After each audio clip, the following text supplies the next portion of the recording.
What was the decision taken as far as related to the palace grounds, land maintenance and Uh, His Excellency the Governor has given his assent to the ordinance that we submitted to him, and in the ordinance we have empowered, the legislature has empowered the government to do various acts which is very much in ordinance, and we are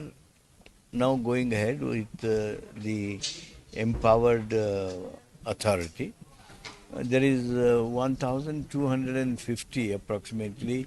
the area which we may not be able to hand over to the family, which is questioning. But however, if anything of need comes,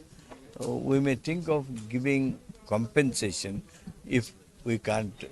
give back the land.